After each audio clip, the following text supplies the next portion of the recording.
여러분 반갑습니다. 말씀의 뿌리 내린 믿음 48번째 묵상 호세아 10장 12절입니다. 너희가 자기를 위하여 공의를 심고 인애를 거두라. 묵은 땅을 기경하라.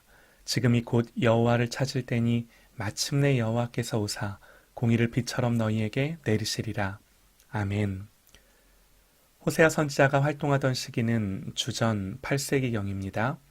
이때가 언제였냐면요. 이사야 선지자가 활동하던 시기예요.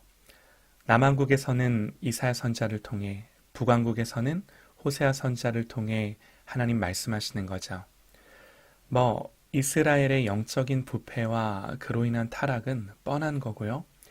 결국 아수르에 의해 멸망하고 호세아도 포로로 끌려가게 되죠.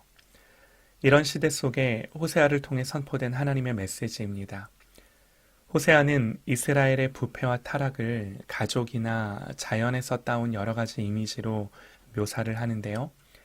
문란하고 음란한 아내를 맞아 결혼을 하죠. 그리고 그 아내는 사생아를 낳습니다. 음란한 아내, 패역한 자녀들 모두 이스라엘을 상징합니다. 선지자 자신이 음란한 여인과 결혼함으로써 하나님은 음란한 이스라엘을 사랑하셔서 그들과 결혼하시고 그들을 끝까지 사랑하시는 이런 하나님의 마음을 실감나게 보여주는 거죠. 그리고 고집센 암소, 어리석은 비둘기, 무성한 포도나무 등 이런 이미지들을 통해 이스라엘의 모습을 묘사하는 거죠. 여러분, 하나님이 이렇게 말씀하시는 이유가 무엇이겠습니까? 돌아오라는 거죠. 깨닫고 회복하라는 겁니다. 내가 얼마나 큰 사랑으로 너희를 어떻게 사랑하시는지를 계속해서 말씀하셔서 그 말씀 가운데 너희들이 느끼고 깨닫고 회개하고 돌아오라는 겁니다. 결국 이 하나님의 공의는 심판하고 아수르에 짓밟히게 하시지만 이런 하나님의 사랑은 그 속에서 그 심판 속에서도 이스라엘을 정결케 하시고 악을 제하셔서 구원하시는 거죠. 그러면서 계속해서 기회를 주세요. 오늘 말씀입니다. 이스라엘을 향하여 뭐라고 말씀하시는가? 너희 묵은 땅을 기경하라 그럽니다. 기회를 주시는 거죠. 농부가 농사를 짓기 위해 파종을 하기 위해서는 먼저 땅을 기경해야 합니다.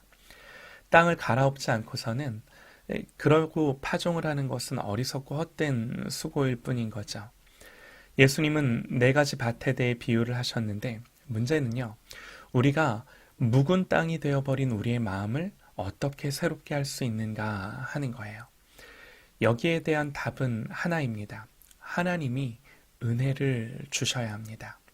하나님이 주시는 생각들, 때로는 뭔가를 깨닫게 하시고 죄에 대해 고민하게 하시고 혹은 우리의 심령에 찔림을 받게 하시고 또 때로는 하나님을 정말 알고 싶다는 생각을 하게 하신 것을 여러분 경험하신 적이 있을 겁니다. 말씀을 들을 때, 예배할 때, 기도할 때 하나님은요 생각으로 마음으로 우리를 이렇게 두드리세요. 이런 마음들을 주세요. 그것이 하나님이 우리의 묵은 땅을 기경하시겠다고 찾아오시는 사건들인 거죠. 그런 시간들이에요. 여러분 그때요 우리의 의지를 가지고 선택하고 결정해야 합니다. 물론 이것도 하나님의 은혜입니다. 하나님 은혜 주셔야 돼요. 그러나 하나님은 우리가 손 놓고 아무 일도 안 하시는 것으로 역사하시는 것이 아니라 우리가 우리의 마음과 생각을 다해 결정하고 결단하고 하나님을 향하는 것으로 은혜의 역사들을 풀어가십니다. 하나님이 우리의 마음에 한 가닥 빛을 주시고 은혜의 끈을 주실 때 잡아야 하는 거죠. 우리의 삶 가운데 이런 은혜가 있기를 소망합니다. 호세아 선지자는 너희 묵은 땅을 기경하라 라고 말한 후에 바로 이렇게 선포합니다. 지금이 곧 여호와를 찾을 때니 마침내 여호와께서 오사 공의를 비처럼 너희에게 내리시리라. 선지자는요 나중에 검토해 본 후에 이렇게 말하지 않습니다. 다 살아본 후에 다 경험해 본 후에 그렇게 말하지 않습니다. 지금이 곧 여호와를 찾을 때다 말합니다. 우리는요 하나님의 의로움의 기준을 만족시켜 드릴 수 없는 죄인이기에 하나님의 심판과 진노 아래 있는 사람들입니다. 그러나 선지자는 하나님을 대신해서 선포합니다. 마침내 여호와께서 오사 공의를 비처럼 너희에게 내리시리라. 조금 주시는 것이 아니라 비처럼 내리신다고 약속하세요. 밭에 단비가 내리는 거죠. 중요한 건요, 밭이 기경되어 있어야 하는 거죠. 하나님은 호세아를 통해 보여주세요. 음란한 아내를 끝까지 품고 사랑하는 사건을 통해 이스라엘을 향한 하나님의 마음을 보여주세요. 왜 그렇게 하시나요? 이스라엘을 기다리고 계신 거예요. 너희들의 죄가 아무리 클지라도 그것을 다 아시며 용서할 채비를 갖추고 돌아오기만을 기다리고 계신 거죠. 그 마음을 표현하시는 거예요. 그러니 돌아오라는 겁니다. 탕자가 했던 것처럼 기다리는 아버지, 한결같은 아버지께로 돌아오라는 겁니다.